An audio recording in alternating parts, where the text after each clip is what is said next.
कोई बात नहीं, बन रही है, आज देर में बनेगी, वही चीज कल जल्दी बनेगी, डेफिनेटली बहुत जल्दी बनेगी। Hi, this is Ashwini and welcome back to another video. आप किसी का भी डीएसए का कोर्स ले लो, आप कुछ चीजें इस दौरान करोगे ही करोगे। तो मैं इस वीडियो में बताऊंगा आपको एक डीएसए का कोर्स या फिर पूरा डीएसए किस तरीके से करना है, किस क्रम में करना है, कौन सी चीजें हमें किस जगह पे रखनी है, बिकॉज वो गलतियां मैं ऑलरेडी कर चुका हूं। आई नो दैट कि किस तरीके से पूरे एक कोर्स को किया जा सकता है या फिर डीएसए को किया जा सकता है। वो चीजें आप करोगे तो आप एक कोर्स का बेटर यूटिलाइजेशन निकाल पाओगे, चाहे वो किसी का भी डीएसए कोर्स हो या फिर हमारा कोर्स मंडे से स्टार्ट होने वाला है वो कोर्स हो। ठीक है, अब देखो ये चीजें क्या होती हैं, हम किस प्रकार चलेंगे पूरे कोर्स में। अब ये मैं बता रहा हूं, चाहे फिर मैं पढ़ा रहूंगा उस कोर्स को करोगे या फिर किसी भी कोर्स को करोगे, यही चीजें आपको करनी है। कैसे? जब भी हम एक डीएसए कोर्स स्टार्ट करेंगे तो हमेशा हम एक फंडामेंटल पे ज्यादा ध्यान देंगे। अगर कोई भी डीएसए कोर्स ऐसे चल रहा है कि वो कह रहा है कि चलो ठीक है, एक डीएसए का कोर्स है, हम सीधे कोड पे जंप मारते हैं, हम एक लैंग्वेज स्टार्ट करेंगे तो सी हो गई हमारी, सी प्लस प्लस हो गई, जावा हो गई, पाइथन हो गई, जावास्क्रिप्ट हो गई, आप किसी से भी करोगे। पहली बात तो डीएसए लैंग्वेज इंडिपेंडेंट होता है, आपका डीएसए किसी भी लैंग्वेज पे डिपेंडेंट नहीं होता है। आप ऐसी जगह से सीखोगे कि एक बार कंसेप्ट सीखे हम कहीं भी उसको इंप्लीमेंट कर सकते हैं, यह ध्यान रखना। तो मैं यहां पे फंडामेंटल्स की क्यों बात कर रहा हूं, क्योंकि अगर कोई भी बंदा आपको ये कह रहा है कि चलो लैंग्वेज के थोड़े से फंडामेंटल बता दिया, सीधे एक डीएसए के इंप्लीमेंटेशन पे अरे स्टैक क्यू पे जंप मारते हैं, तो वो कोर्स सही डायरेक्शन में नहीं जा रहा है। क्योंकि आपको जब तक उस लैंग्वेज के फंडामेंटल नहीं क्लियर होंगे, आप उसी लैंग्वेज में इंप्लीमेंट नहीं कर पाओगे। तो हमेशा फंडामेंटल से स्टार्ट करो कि अगर लैंग्वेज पढ़ रहे हो सी, जावा या फिर सी प्लस प्लस, तो ये लैंग्वेज मार्केट में आई क्यों, इसकी नीड क्या थी और ये कौन सी चीजों को सॉल्व करती है और कहां पे यूज होती है। फिर उसके फंडामेंटल्स, उसके प्रिमिटिव डेटा टाइप्स हो गए, उसके लूप्स हो गए, स्विच हो गए, ये सारी चीजें कवर करने की कोशिश करो, क्योंकि ये बेसिक चीजें हैं, बेसिक सिंटैक्स हैं जो हर लैंग्वेज में यूज होते हैं। आप कहीं भी चले जाना, व्हाइल लूप अगर एक जगह यूज हो रहा है एज जावा में, तो वो दूसरी लैंग्वेज में भी सेम ही यूज होगा। तो फंडामेंटल्स मेरे बहुत ही स्ट्रांग होने चाहिए, फंडामेंटल्स में कोई दिक्कत नहीं होगी, सारे फंडामेंटल्स आपको बहुत अच्छे से कवर करने हैं, तभी मजा आएगा डीएसए करने में। ये मिस्टेक बिल्कुल भी मत करना कि फंडामेंटल छोड़ दिए। ठीक है, ये तो बात रही फंडामेंटल्स की, मेरे फंडामेंटल क्लियर हैं। अब मैंने implementing DSA in different languages, जैसे मैंने पहले ही बोला कि डीएसए जो होता है लैंग्वेज इंडिपेंडेंट होता है, चाहे आप वो मुझसे पढ़ लो या किसी और इंस्ट्रक्टर से पढ़ लो। अगर मैं आपको एक लैंग्वेज में डीएसए पढ़ा रहा हूं तो आप इतने कैपेबल होने चाहिए कि एक बार ट्राई करो कि मैं जावा में पढ़ा रहा हूं तो आप सी प्लस प्लस में उसको इंप्लीमेंट करने की कोशिश करो।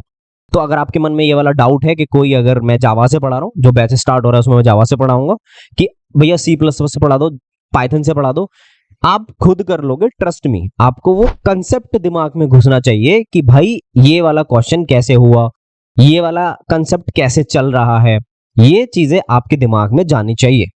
तो मैं जावा में करवाऊंगा, आपको खुद से वो चीजें सी प्लस प्लस में या जिसमें भी करनी है, किसी का भी कोर्स ले लो, अगर वो किसी एक लैंग्वेज में करवाना है तो आप ट्राई करो दूसरी लैंग्वेज में करो, सिंटैक्स ही पढ़ने बस, आपको सब कुछ चीजें सेम होती हैं। अब बात करते हैं तीसरी चीज की। अब मैं एक भी चीज आपको पढ़ा रहा हूं, आपको नहीं समझ में आती है, आपको फिर से आप पूछते हो, फिर से समझ में नहीं आती है, तो आप क्या करोगे, कुछ टाइम बाद हाथ मान के उसको मेमोराइज कर लोगे कि ठीक है ये वाला क्वेश्चन है, अब ये क्वेश्चन ऐसे सॉल्व होता है। लेकिन यार डीएसए फिक्स नहीं है, पूरे एरे में से, स्ट्रिंग में से, स्टैक, क्यू, ट्री, ग्राफ, कुछ भी क्वेश्चन बना सकता है इंस्ट्रक्टर, और आपको वो क्वेश्चन निकालने के लिए या करने के लिए आपके फंडामेंटल्स, आपके बेसिक, आपकी लॉजिक बिल्डिंग बहुत ज्यादा स्ट्रांग होनी चाहिए। तभी आप एक क्वेश्चन सॉल्व कर पाओगे इंटरव्यू में, चाहे वो आपका मशीन राउंड हो, चाहे आपका फेस टू फेस इंटरव्यू हो, तभी वो दिमाग में क्लिक होगा कि भाई ये क्वेश्चन मैंने किया था और ये ऐसे हो रहा है। आप मेमोराइज करोगे तो सिर्फ कोड लिखते रह जाओगे, नई चीजें नहीं सोच पाओगे। तो कुछ भी बिना सोचे समझे नहीं रट्टा मारना है, जहां रट्टा मारना होगा वहां आप देख लो कि हाँ ये चीजें यार रट के ही हो रही है, ये अंडरस्टैंडिंग की कोई बात नहीं है, तो वहां आप कर सकते हो, मैं मना नहीं कर रहा हूं।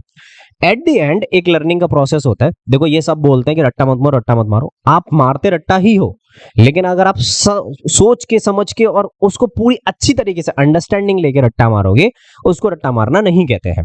समझ में आ रही है बात? चलो अब अगली चीज पे, प्रैक्टिस। अब जब से कोर्स की अनाउंसमेंट हुई है बहुत लोग बोल रहे हैं कि भैया 500 क्वेश्चन करवाओ, भैया 600 क्वेश्चन करवाओ, तब जाके फैंग निकलेगा या फिर एक टॉप प्रोडक्ट बेस्ड कंपनी निकलेगी। आप किसी और कोर्स को ज्वाइन कर रहे हो तो वहां भी यही सेम डाउट होगा कि भाई 500 क्वेश्चन निकलवाओ। ऐसा नहीं है दोस्त, अगर मैं आपको 1000 क्वेश्चन भी करवा दूंगा और नो डाउट हम 500 से ऊपर के क्वेश्चन करेंगे पूरे कोर्स में, लेकिन और कोई इंस्ट्रक्टर भी अगर आपको पढ़ा रहा है तो वो भी कोशिश करेगा आपको बहुत सारे क्वेश्चन करवाने की। लेकिन यहाँ पे पॉइंट क्या है, यहाँ पे मैं किसी कोर्स की बात नहीं कर रहा हूं, पॉइंट है प्रैक्टिस की। मैं कैसे प्रैक्टिस करूंगा, आपको एक कॉपी और पेन ले लेना है। मैं क्यों कह रहा हूं, आप किसी भी एक सिंटेक्स की प्रैक्टिस कर रहे होगे, या फिर वो एरे हो या फिर वो ट्री हो, ग्राफ हो, आप अगर एक लैंग्वेज को नया सीख रहे हो तो मैं आपसे अगर 10 दिन बाद अगर आप प्रैक्टिस नहीं करोगे, अगर ये पूछ दूंगा ना कि एक एरे कैसे इनिशियलाइज करते हैं पूरे डिक्लेरेशन के साथ में, तो आपसे वो नहीं आएगा, बिलीव मी। तो आपको क्या करना है, पेन पेपर पे प्रैक्टिस करनी है सिंटैक्सेस की बेसिक जो डेटा स्ट्रक्चर्स हैं। अगर मैंने एरे पढ़ाया है, किसी इंस्ट्रक्टर ने एरे पढ़ाया है तो एरे की प्रैक्टिस करनी है, अगर स्टैक पढ़ाया है तो स्टैक की प्रैक्टिस करनी है, क्यू पढ़ाया है तो क्यू की प्रैक्टिस करनी है। एटलीस्ट एक एक टॉपिक तो पेन पेपर पे लिख के करना ही है। क्यों? क्योंकि मेरा मानना यह है कि जो चीजें आपके पेन के नीचे से निकलती हैं वो सीधे दिमाग में जाती हैं, उनको ज्यादा इंपैक्ट होता है। सारी चीजें तो आप लिख नहीं पाओगे, लेकिन मेन चीजें आपको ऑन पेपर पे लिख के प्रैक्टिस करनी है। और जब उसको देखोगे जो आपने लिखा है तो जल्दी आपको समझ में आ जाएगा कि चीजें कैसे चल रही हैं। ठीक है, बढ़िया है, बात समझ में आ रही है। अब चलते हैं हम हमारे नेक्स्ट पॉइंट की तरफ, जो कि है अगर आप एक कोर्स में इनरोल हो, आपसे कोई चीज पूछ रहा है, आपसे नहीं आ रहा है, दूसरे बच्चे आंसर दे पा रहे हैं, तो कभी भी कंपेयर करने की जरूरत नहीं है। हो सकता है कि मैं अगर एक चीज को कर रहा हूं, मैंने वो चीज पहले कर रखी है और या फिर मेरी थोड़ी कैचिंग पावर ज्यादा है, तो मुझे अच्छे से समझ में आ रहा है और मैं उसको एक बार में आंसर दे पा रहा हूं। तो अगर आप सोचोगे कि यार इसने आंसर दे दिया मैं नहीं दे पा रहा हूं, तो ये चीजें बहुत गलत है। हो सकता है वो पहले से पढ़ा हो, थोड़े से कंसेप्ट आप पहली बार पढ़ रहे हो, तो पहली बार जब आप पढ़ोगे तो चीजें आपसे देर में बनेंगी, ये लिख के ले लो। और इसमें कोई भी बेकार बात नहीं है, चीजें आपसे देर में बन रही हैं वही अच्छी बात है, क्योंकि आपकी लर्निंग हो रही है। ऐसा नहीं है जल्दी बन रही है तो अच्छी बात नहीं है, वो और अच्छी बात है। लेकिन मैं आपको थोड़ा मोटिवेट करने की कोशिश कर रहा हूं कि यहां पे डिमोटिवेट होने की जरूरत नहीं है। अगर चीजें देर में बन रही हैं कोई बात नहीं, बन रही है, आज देर में बनेगी वही चीज कल जल्दी बनेगी, डेफिनेटली बहुत जल्दी बनेगी। विश्वास खुद के ऊपर थोड़ा सा रखना है, ठीक है। अब दूसरी चीज, अगर आप एक ग्रुप में ज्वाइन हो किसी भी कम्युनिटी के, आपने किसी का भी कोर्स ले रखा है, ये मैं बहुत ही लास्ट और फाइनल चीज बता रहा हूं, आपको लगता है कि मैं इसमें पूछूंगा किसी से हेल्प के लिए कि ये क्वेश्चन मेरे को नहीं समझ में आ रहा है या फिर ये डाउट मुझे नहीं ये है, कोई सॉल्व कर दो, तो मेरी इसमें थोड़ी सी डिसरिस्पेक्ट होगी।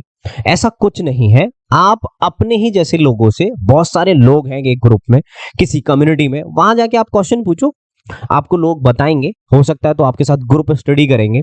आप जितने कंसेप्ट डिस्कस करोगे, जितनी ज्यादा हेल्प के लिए बोलोगे, उतनी आपकी अंडरस्टैंडिंग रहेगी। जितना आप दूसरों से डिस्कस करोगे उतनी ज्यादा चीजें आपको समझ में आएंगी।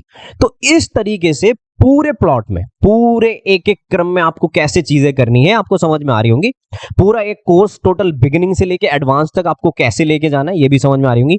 ये कुछ चीजें थी जो मैं चाहता हूं आप इस क्रम में करो। तो अगर इस पूरी वीडियो से अगर कहीं भी हेल्प हुई है तो hit the like button and do subscribe.